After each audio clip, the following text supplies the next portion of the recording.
Day 4. I checked the time after playing an exciting Mahjong game and realized it's almost time to leave home.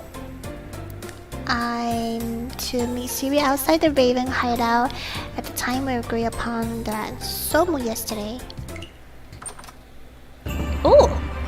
To my surprise, when I open my living room door, I see two people standing on the left and right side of my door. Looking at each other, they are Nadeshiko, who I haven't seen for many days, and Siri, who I was just with yesterday. The silence between them is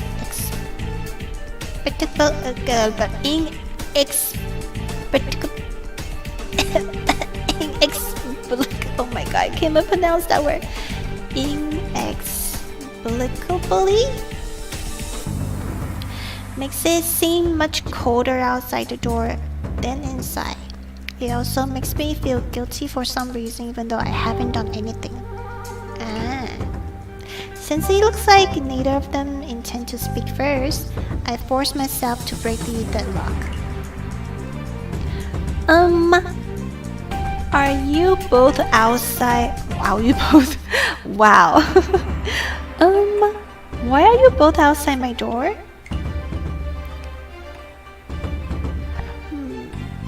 I think she has like an One-san voice too, but I gave her One-san voice too. So, are you asking me or are you? I'm asking both of you. I made some modification of my beloved motorcycle and have come to take you out for a ride so you can experience it. Ooh. I turn and look at Siri in why is it these words so hard to pronounce? Inquisitively, she glanced sideways at me and speaks non-comedically. Oh wow. Well, maybe it's just my brain is not working today. I've come to take you to the agreed meeting place. The agreed meeting place? I can understand that Siri wouldn't want to tell Nadeshiko about Raven since they don't really know each other, but it's obvious that Nadeshiko has misunderstood the meaning of the agreed meeting place. She looks all over me with a strange expressions and then look at Siri standing opposite to her. No wonder those junior at Asaha High School keep saying they can't get hold of you recently. So you've been busy dating. How do you know? Juniors? Is she referring to Nana Shirashi? It must be because I haven't been replying her text message. She's spreading rumors about me and defaming and slander me. I wouldn't mind if they're saying I'm dating Siri. Nadeshiko, listen to me. It's not what you think. Yikes. I only realized how terrible this line sounds after I said it. And I don't have a choice. If I don't clarify this now, I'm afraid that everyone in Asaha High School will know about it by tomorrow. Oh, then I'll treat it as a misunderstanding. In that case, will you come with me for a ride or? After hearing what Nadeshiko said, Siri also folded her arms and looked at me with raised eyebrows. She doesn't say anything, but she is emitting intense pressure. Is this so-called battlefield of love that I've only heard rumors about? Is this my chance to be the protagonist for free? Okay, if that's the case, there should be two options in front of me right now. Oh no. But I promised Siri I have to go with her though. Yeah, let's stay with the routes. Wait a minute, I shouldn't be thinking about that right now. This isn't Gal game. Siri and I aren't going out on a date either. We've agreed to meet up to deal with something important. Yes. After calming down, I decided to quickly resolve the dilemma in front of us. Under the pressure of Nadeshiko's scorching gaze, I leaned over and speaking into Siri's ear and asked her for her opinion as a fellow person who is involved in the crowded crane incident. Can I roughly explain what we're doing to Nadeshiko? Why are you so nervous if you haven't done anything wrong?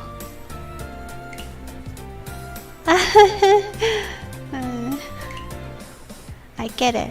Tell her then, but I'm sure you know what you shouldn't tell her. Okay. I think Siri is thinking of the same thing as me. There have been many hidden dangers in this crowded crane incident so far, so telling Nadeshiko everything might put her in danger too. I think about what to say and then briefly explain the situation to Nadeshiko after omitting anything that might be dangerous. Actually, Siri and I found the injured red crowded crane the other day and we've been busy trying to help it recently. After I finished speaking and wait nervously for Nadeshiko's reply, Nadeshiko and Siri suddenly burst out laughing. Why are they tricking us? Tricking me? Haha, I told you right? Don't you think Yuki's embarrassed expression is cute? Guys, come on! Come on! Yeah, it is quite cute. Oh my god, I'm flushed. Huh? Nadeshiko turns to look at me and laughs while giving me an explanation. We couldn't resist teasing you since it's so fun to see you caught in dilemma. How nice. Go and do what you need to do. I can always ask you to go on a ride with me next time. No problem! I will go with you anytime. Oh. After speaking, she stands up straight and holds her key tight in her palm after twirling it around her finger twice. Nadeshiko shakes the jacket in her arm and puts it on. Then she looks up at Siri and as if she has an afterthought. As if she has an afterthought. She is kakkoi! Shall we go out and have some fun together next time? Are you hitting her? Are you hitting on her? That sounds good. I kinda want to see whether my Black Panther warrior cheetah has more explosive power. She has a cheetah? That's cheeky of you. Why don't we have a battle of endurance instead? Then you'll forfeit. And I'll have to take its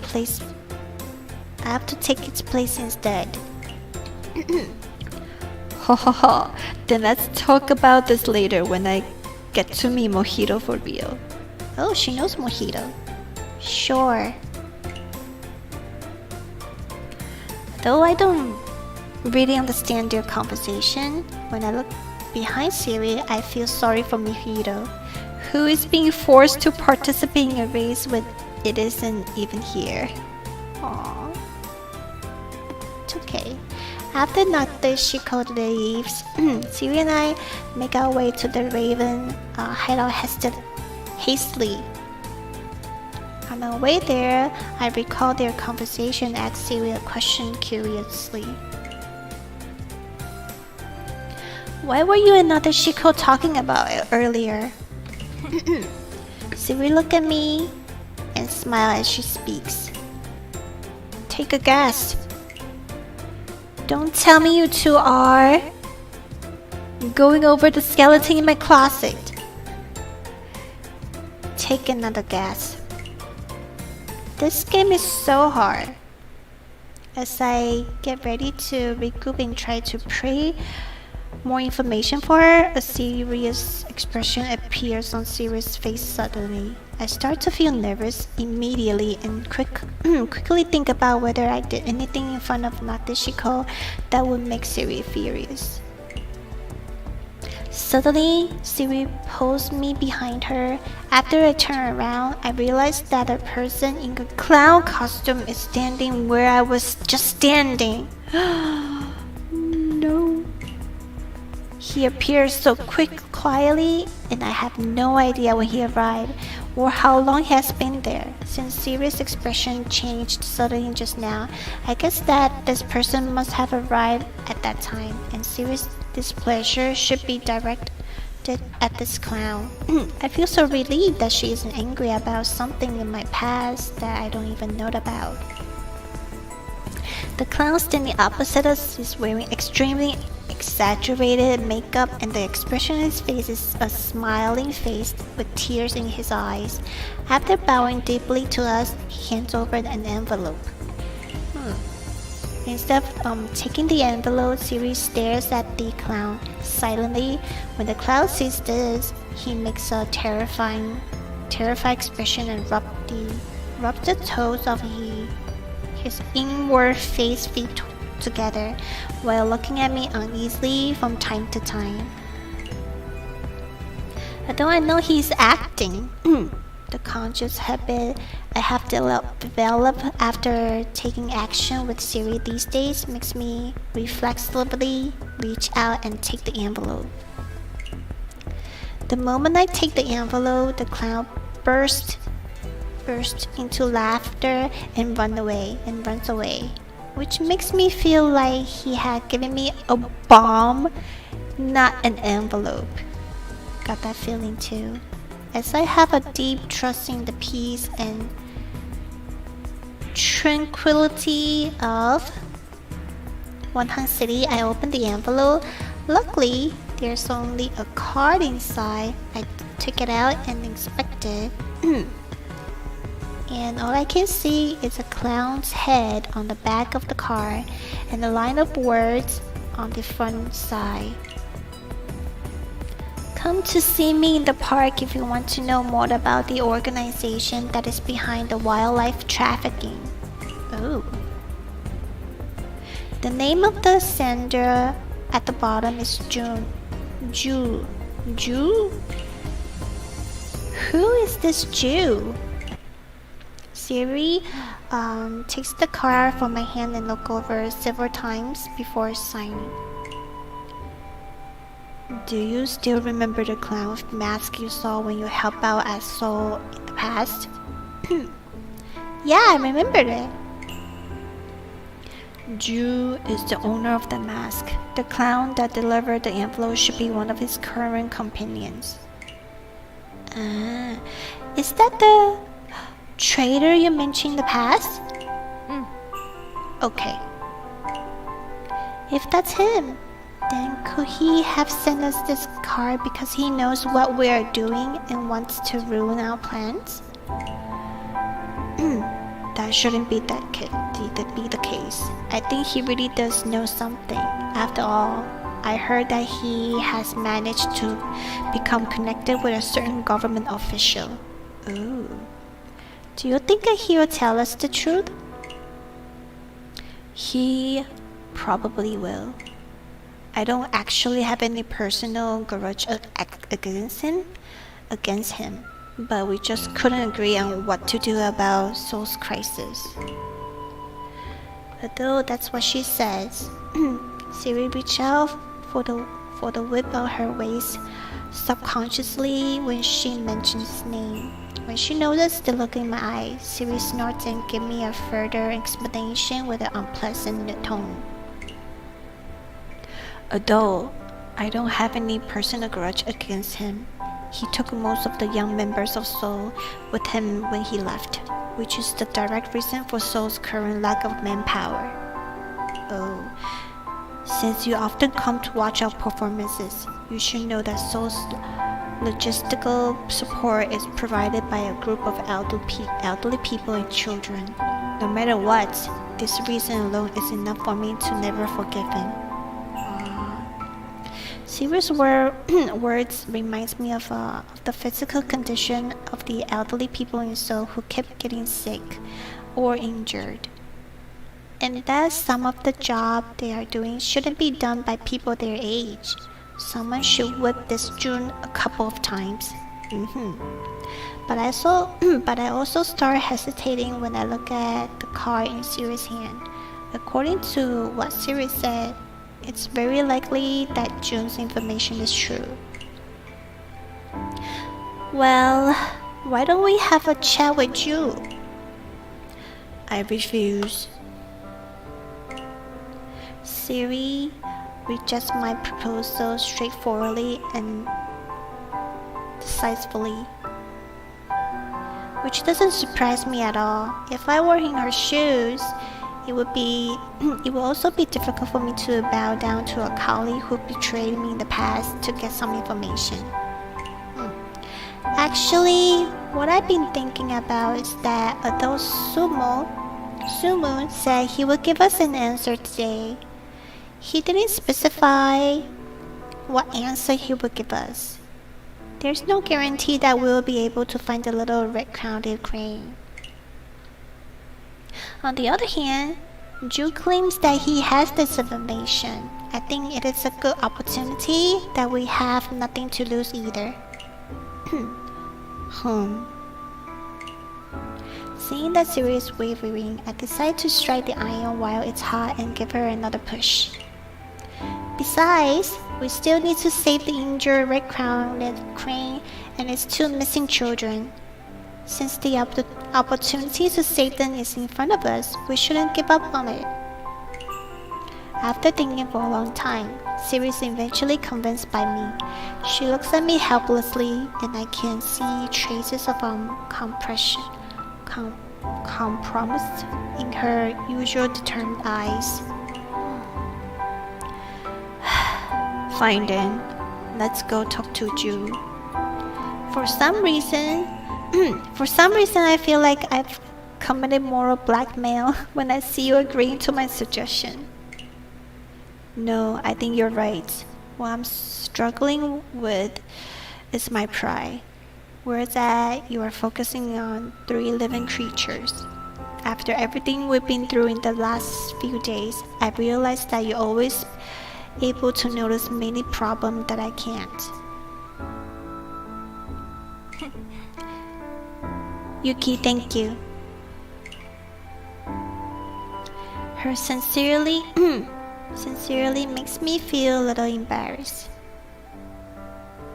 It's actually really easy to get along with someone like Siri because she is very straightforward about who she likes and dislikes. And when she realizes that she's the one who's wrong, she will admit it readily without being coy about it. Also, she is a terrific fighter, which makes her the best teammate in the mission. Although Jude doesn't say which park he will be at, when I look at the map, I realize there is only one park within 200 meters of our current location. When Siri and I arrive at the park, we aren't surprised to see the clown who delivered the envelope to us earlier at the entrance of the park. Above his head, his arm formed a large heart shape in the air. Cute. When Siri ignores him completely and tries to walk right past him, the clown stops her and gestures for me to enter. So you want me to talk to Jun alone? The clown makes a surprised expression and starts clapping while hopping on the ground. Even though he hasn't said a single word to us during this process, his rich and comical body language makes it easy for us to understand him. Most of my previous knowledge about clowns from the movies, television shows, and fast food restaurants. I'm starting to understand why this profession can bring laughter to children. Their body language makes it easier for children to know what they are expressing and derive happiness from it.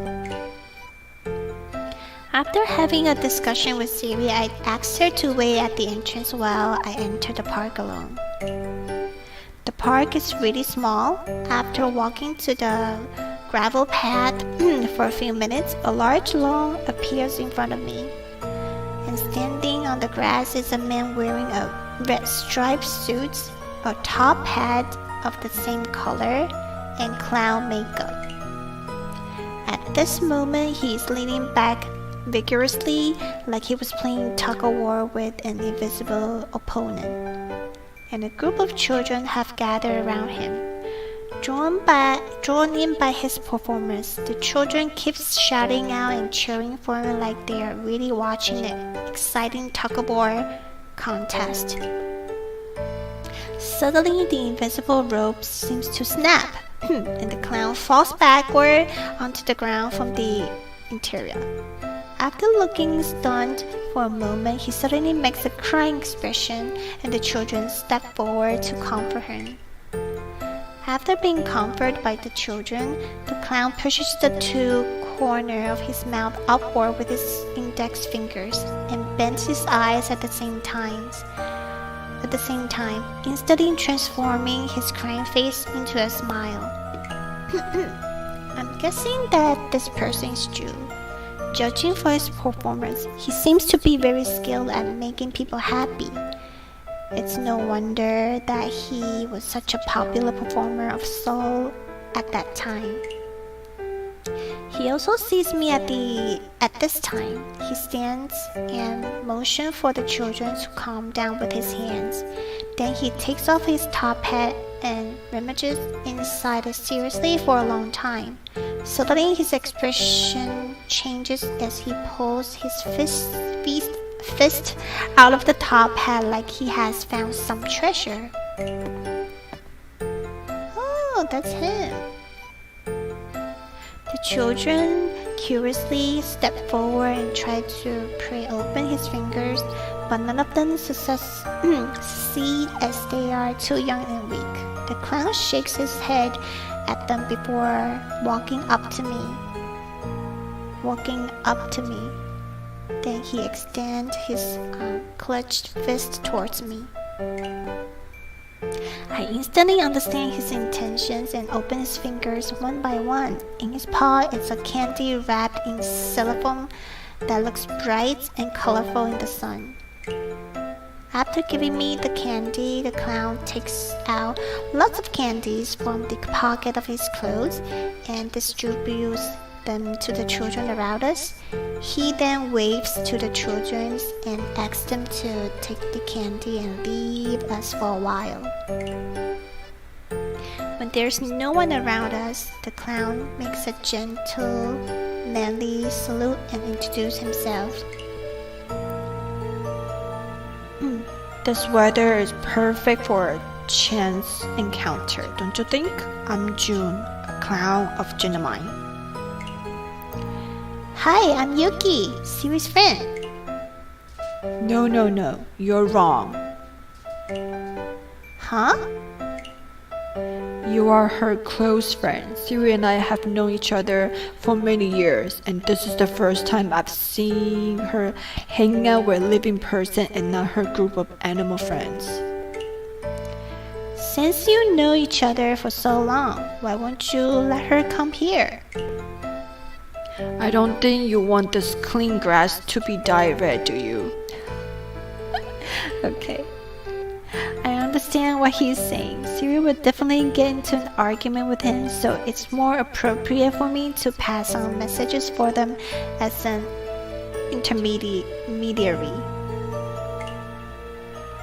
I have a question to ask you before I tell you the information you want. What is it? Are you really going to get involved in Soul's matters? I can probably guess why you've been taking actions with Siri. It looks like you still care about Soul. June doesn't refute me. Instead, he pushes the two corners of his mouth upward with his index fingers into a smile again. but I get the feeling that he isn't really smiling this time. Seoul's future is a bottomless pit. You won't have that unlimited energy required to keep it afloat. Why do you say that? Jun takes a pen and a card from the inner pocket of his jacket. It looks like the same one he used to deliver the message to us earlier. He keeps talking to me while he writes and draws on the card. Let's play a fun game. Sure. You are a train conductor who is driving a train to a city next door and is still under construction. On the train is a group of young people with a bright future. They are the builder of the city next door, and they are talking about their ideals on the train. Okay. Suddenly, as you are about to arrive at the fork, you see a strong worker tied to the left track and 5 old people tied to the right track. No! Don't ask me this kind of questions! Oh my god. It is already known that this fast-moving train can't stop anywhere other than at the station, or else you will derail due to the interior. If that happens, the train will crash with a massive boom and everyone on it will die. No, I'm not gonna answer this question, no. Fortunately, you still have choice. There are lever in front of you, which controls whether the train moves to the left or the right. Oh my gosh. After saying this, he shows me the card in his hand. On it is a very abstract drawing, and I can tell that it is a train that is moving forwards to a fork. There are stick figures lying on the tracks on both sides of the train after the fork. Jun holds this card up in the air for me to see with one hand. The palms of his other hand is facing me, and his 5 fingers are spread open. I will now come to 5. After that, you need to tell me if the train should move to the left or the right. No. The trolley problem is an ethical topic that people often discuss. But now that someone has asked me to answer this question, I start considering it seriously instead of joking like usual. The reason for this is because Jun isn't really presenting me with a trolley problem, but the story of Seoul and him. Make the train move to the left. Make the train move to the right. Don't make a big choice. Oh wow, I have a third option this time? What should I do then? Oh my god. So the left is the young people. The right, hold on. I need to look at the log. Hold on.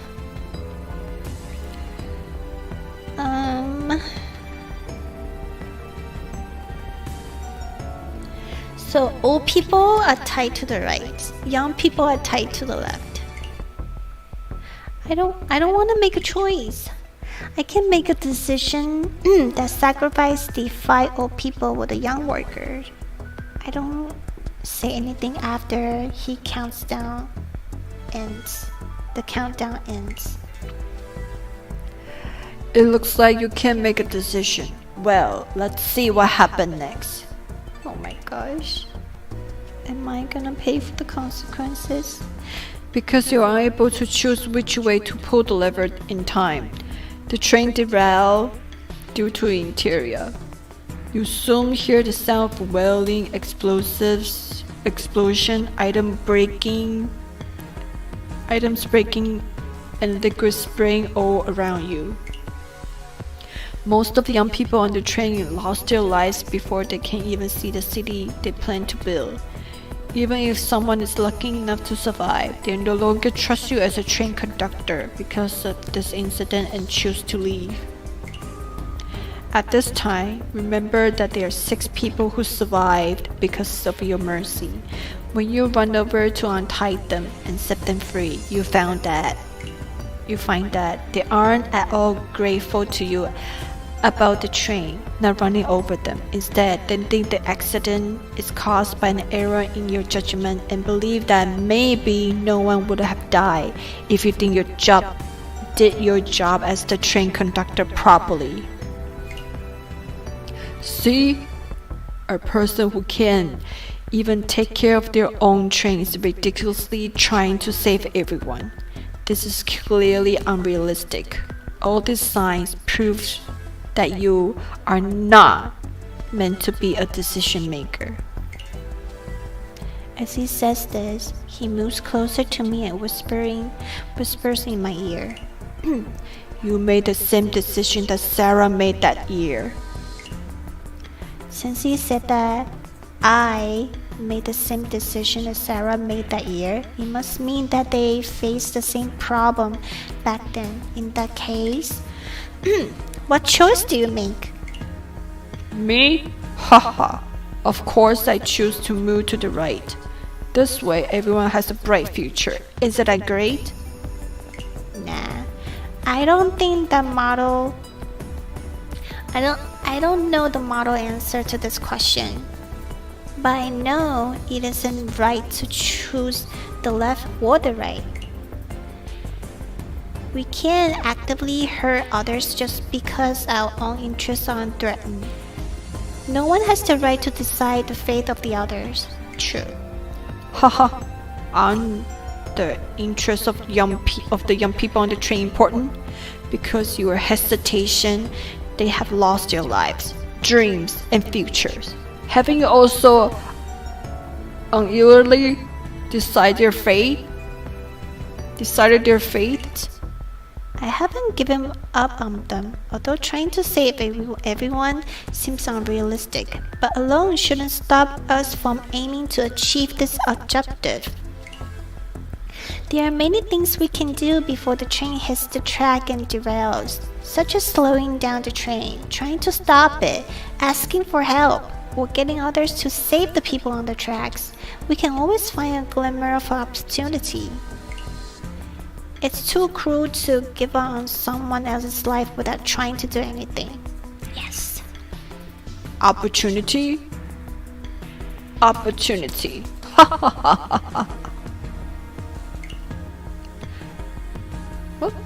Hello, Yuki-chan. Chiwa, konnichiwa. Kano-yan. Hello. Welcome to my stream. Yokoso. 私の配信よこそ Hello. Jun starts laughing to himself like he has heard something really funny. His shoulder keep moving up and down, and he soon bends over and put his hands on his knees to support himself as he laughs loudly and uncontrollably.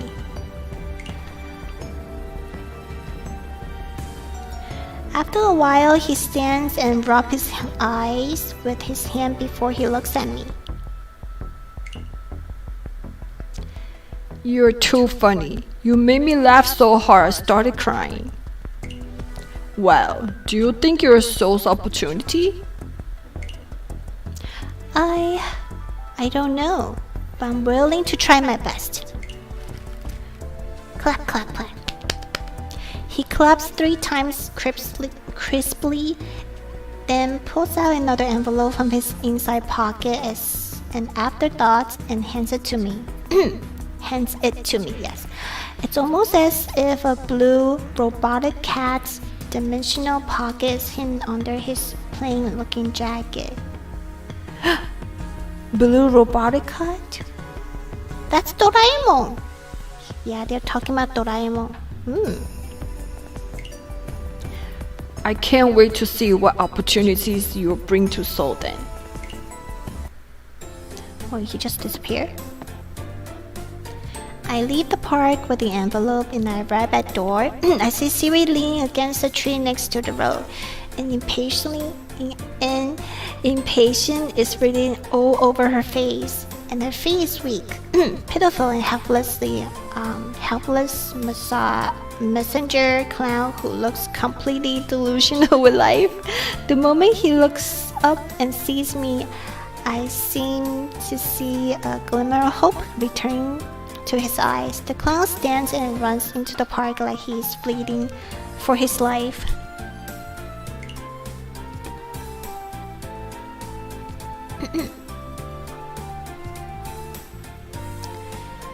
Having noticed my return, Siri doesn't bother to stop him. Instead, she walks towards me quickly. Under Siri's questioning gaze, I briefly explain the conversation I just had with the clown. Of course, I also tell the story about the train and the clown told me.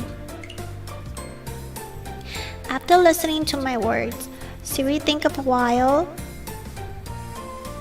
a while and seems to have made a decision.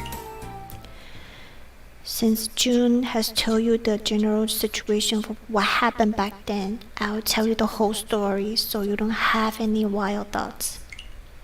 Siri and I walk over to the chair in the rest area and sit down. Siri looks a little symmetrical at the same time. June and I were both adopted by Sid, the second generation leader of Seoul when we were children.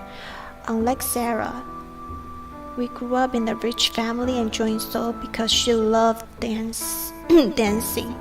We have been touring everywhere with the troupe since we were young, and we were used to frivolous of human nature.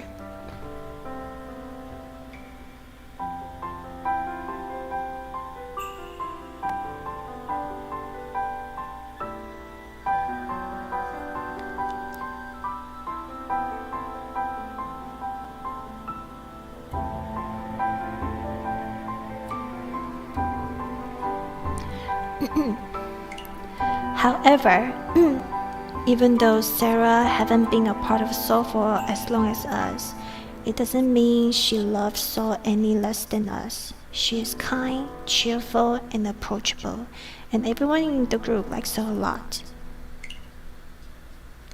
Sid and Sarah were both born into wealthy families and received similar education since they were young. But they have a similar outlook on things. That's why Sid chose Sarah to be the third generation leader of Seoul instead of Ju, who had always been working hard to become Sid's successor. In his eyes, Sid was favoring Sarah over him. As you know, Seoul used to travel throughout the world when performing on tour, and the group has had a practice of taking in people who had no home to return to since the first generation leader lead the group. After spending so much time together, we became more like family than colleagues. This kind of a relationship has both advantages and disadvantages. One disadvantage is that Seoul now has a large number of old, feeble, sick, and sometimes disabled people who contribute little to the group, which has made our finances increasingly tight. By the time Sarah took over as leader, we were already struggling to make ends meet, and we mostly performed to make a living. June noticed this problem a long time ago. He believed that it would be better to deal with the problem once for all, no matter how painful it would be, rather than prolonging the agony. Instead of letting these people become a burden to Seoul, he wanted to make them leave Seoul and find their own way to survive. Sarah regards Seoul as her home, and the members of her family as her family. She believed that only they themselves could decide whether they would leave or stay, and not even the leader could make that decision for them.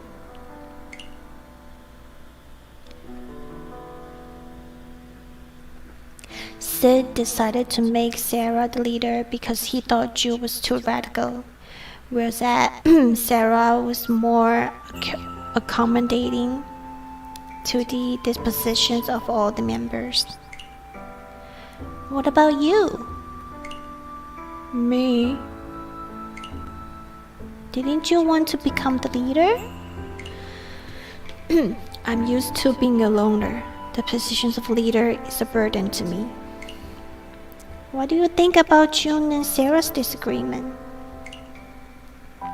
Actually, wild beasts often choose to abandon the old, feedable, sick, and disabled to preserve the rest of the population. This isn't anything strange in nature, so I won't judge whether Ju or Sarah is right or wrong. They are both trying to protect Soul in different ways. I even have my own way of protecting Soul.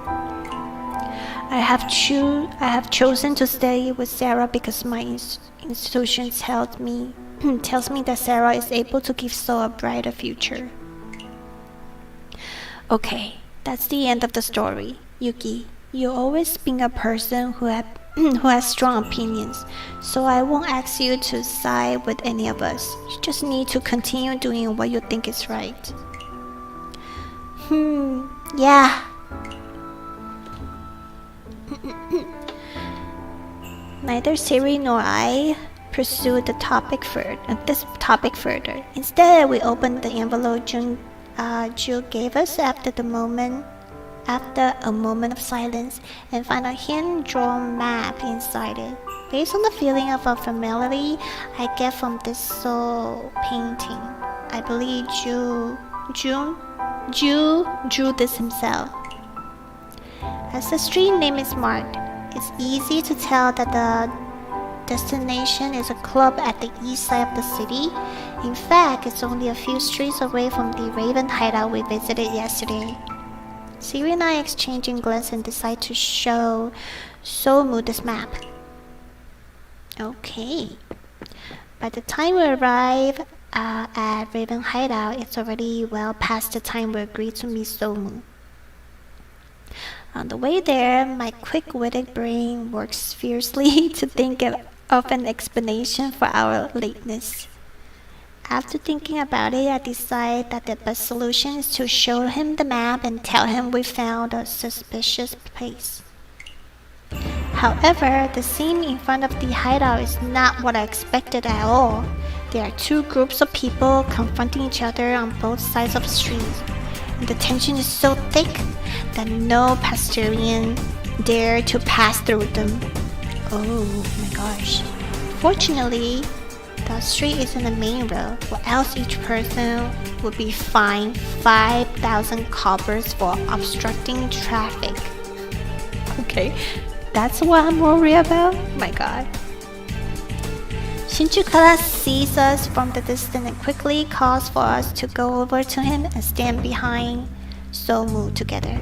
Speaking in a low voice, I ask him what is going on while Siri stares at the other side with a serious look on her face. What's going on? The people staying opposite us are from strict base in the west side of the city. They always been at odds with us. They're just a gang of barbaric information dealers though. So you don't need to be scared. Why have they come here today? Are they here to fight you? Is this a gang fight? Yeah, they're here because of you. Somehow they found out that Raven is helping you find some red crowded crane. So they suddenly came here today and said they would tell the boss. This information in exchange for a favor from the boss.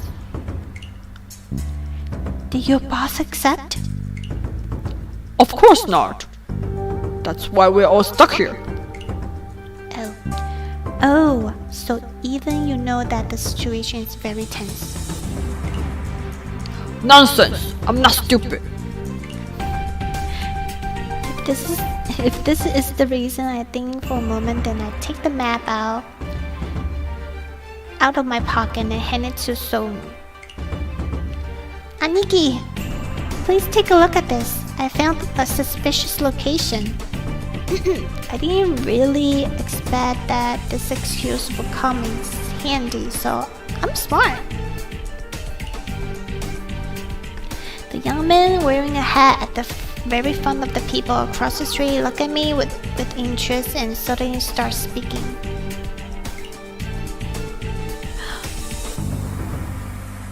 Oh, Yuki? I am a little surprised when he calls out my name from the other side of the street. But what surprises me even more is that Shichukara also looks at me with a shocked expressions, as if he had only just learned my name. Slightly confused, I turn to look at the young man. You know who I am? Of course.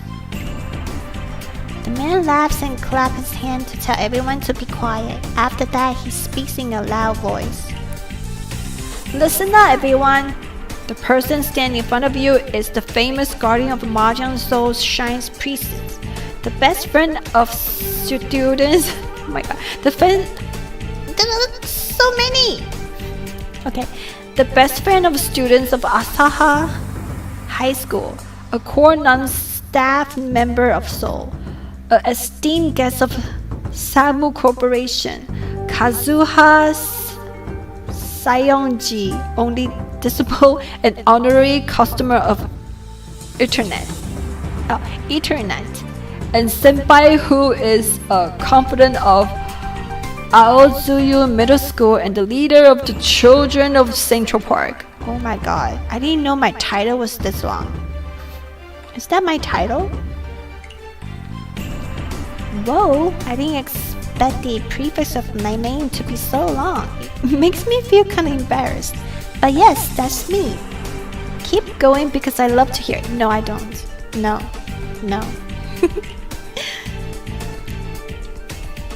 You can leave now. Somu, who had just finished reading the map, seems unable to understand that lively atmosphere and interrupt the person's words. What a shame. There are still many prefixes to my name that can't be shared with anyone. No, I am not. I am not that kind of person. No, please.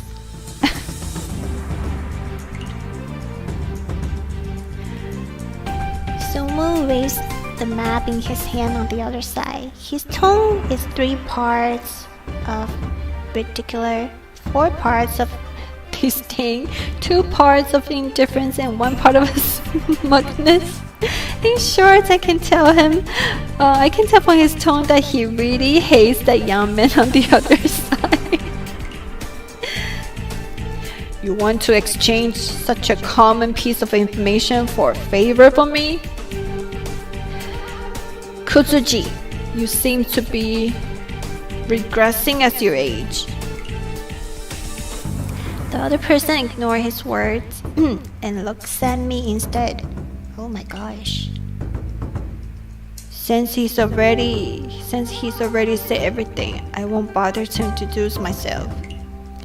Yuki, do you know that you can also ask me to help you? I can do whatever Somu can do, and even do what Somu can't. Well, think about it.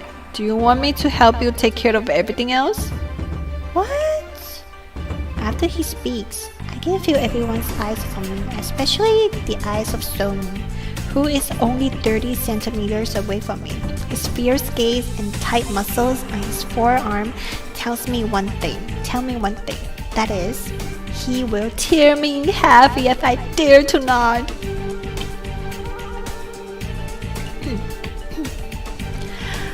Wow, I got 4 options. Okay, I will choose to stay over here with Somu. It's better for everyone if I stay with Somu. I don't need to force myself to choose if I can't choose.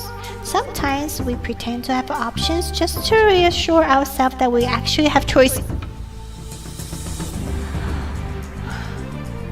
Okay, you know what? Hold on. So 2 choices to stay with Somu. 2 choices for not to choose. That is so funny. Then why don't you just give me like 2 choices instead of 4? Hold on. I think I'm gonna choose the last one. In this situation, of course, I would choose to stay with Raven. Besides, I don't know the person on the other hand side, no matter how I look at it. He doesn't really want to help me. He just wants to use me as a weapon in his fight with Somu. Sorry, I already agreed to work with Raven. The person around me becomes excited after I tactfully reject the other person. The guy with the slick back hair and the guy with the side part hair who were playing Mahjong with Somu last time are unable to contain their excitement to rush to the middle of the road. Hey, why are you guys from Strict still here? Our boss told you to get lost. Well, why haven't you left yet? Are you looking for a fight? Bring it on then. We're not afraid of you. I began to worry that they really will start fighting, but Shinjukata seems to know what I'm thinking and comes over to comfort me. Don't worry, a barking dog never bites. Only people like our boss will really start fighting. Okay, I can see someone take a deep sigh beside me. Shinjukata really needs to learn to be more as a statue. Somu pats on my shoulder and motions for me to have a talk with him inside. On our way to the room, I remember the shocked expression that Shinjukata made when he heard my name earlier. This is the perfect timing to ask him about it. When you guys talk about me and Siri, what do you usually call me? Enthusiastic person and fierce woman. I don't have an answer for that. Is there something else? I have activated my Siri, oh my gosh. That's so funny, my Siri. You rely on these two common nicknames to identify us? Of course we can. In our line of business, we call each other by our nicknames instead of our real names. For example, everyone calls me Shinjukata, and nobody knows my real name is Shijukawa.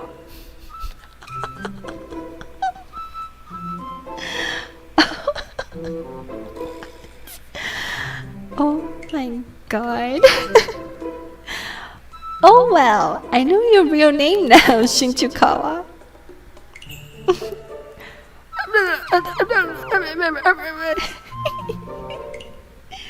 After a moment of stunned silence, Shinjukawa starts swearing. Oh no, he's swearing. Kids these days, how can they just reveal your real name when you have a nickname? You have no safety awareness at all? Gosh. There's no one in the Mahjong dojo today, probably because they were scared away by the big scene at the door just now. Somo walks over to a sofa and sits down casually. Sit whatever you want. Oh, sure. Thanks. I know the place on the map. Oh? When my men only found bits and pieces of information after searching all day, I guess that this incident might be related to those people. Who are you talking about? You. You? Look carefully at the map. Siri and I take the map Somu hands back to us and look at it carefully. On the map, we see that the word "you" has been circled in the red next to the name of the club. However, because Jun's handwriting is so illegible that we mistook it for a simple pattern. You is the largest and most mysterious organization in the Huanhan city. and the scope of influence exceeds your wildest imagination. It's because this organization is protecting its wildlife trafficking organization that it has been able to run wild in my territory for so long without being caught. I don't know where you got this piece of information from, but judging from the information you found, I'm pretty sure it's true. Uh-oh. Then will you help us? Yes, of course I will. After all, making trouble for you is what I like to do the most. Is this the hobby of a gang leader? I don't understand at all, although I'm shocked. I think it's a good thing that he's willing to help us. However, we probably won't be able to save those animals today. According to our experience in the past, dealing with them, they should be guarding the animal heavily right now. If we were breaking forcefully, they might destroy the evidence. Oh no. What do you mean by destroy the evidence? For example, they might burn down the warehouse. Do you understand what I'm saying? Yo, I hate people when they're asking me this. Do you understand what I'm saying? Oh my gosh, can't. I understand. When would be a good time to go? Somo doesn't answer my question. Instead, he shouts at someone. He shouts at someone outside. Roy! Boss, you call for me? The guy with the slick hair, back hair, who was arguing outside, came back at some point. Has been standing outside the door. Tell them what you found out.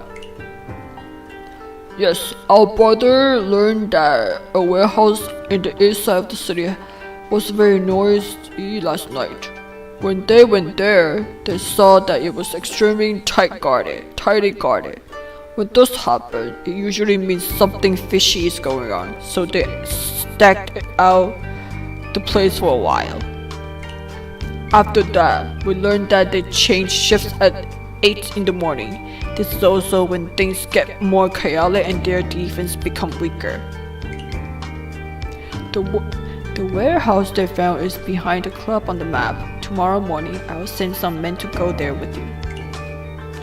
After hearing he said that he would send some men to go with us, I look at Shijukara next to me. After all, we got to know each other pretty well after our fight and even learned each other's real name. We can almost be considered old friends now. Okay. Not this piece of trash. Oh my god. Huh? Somo looks at someone in the corner. Then a young boy who looks really thin stands up in the corner. This kid is called Omu, and his greatest skill is lock picking. There's no lock in 100 that he can't open. Okay. Tomorrow morning, you were sneaking with Omu when they changed shifts. After that, Shijukara was so confusing outside to divert their attention. Once you found the animals you want to take with you, send us a message and someone will pick you up outside. The plan sounds pretty simple, but if you think about it carefully, you'll realize that the process is not simple at all. Things can go wrong at every step, and things can go wrong at every step. Somo doesn't seem to have considered that an ordinary, harmless, and kind citizen like me might not have certain abilities. Siri pats my shoulder and her warm palm calms me down a little. Fortunately, I still have an amazing teammate with me. I will let Siri and the people from Raven work out the detail of the action we will take later. Unlike me, she seems to be a natural at this type of thing. Heroine, how do you manage to switch between being a heroine and a bindle so easily? she's my heroine. On my way home from Raven, I met a girl whose coat collars turned up so high that it covers half her face. She walks up to me and hands me a note without saying anything. Then she leaves. What? Why is everyone using paper notes today? What's so special about it today? I open it and see the message, "Stay away from everything related to you," written on it with a vigorously and graceful penmanship. Stay away from everything related to you. I really want to show June this so he will know how important it is to have good handwritings. No! Don't judge people's handwriting, you know? That's not good. I don't know who wrote this note. Maybe this is a friendly reminder with good intentions? But this one sentence is enough for me to find out if there is any deeper meaning. After all, I only had heard about the organization called You today. Either way, we better be careful tomorrow.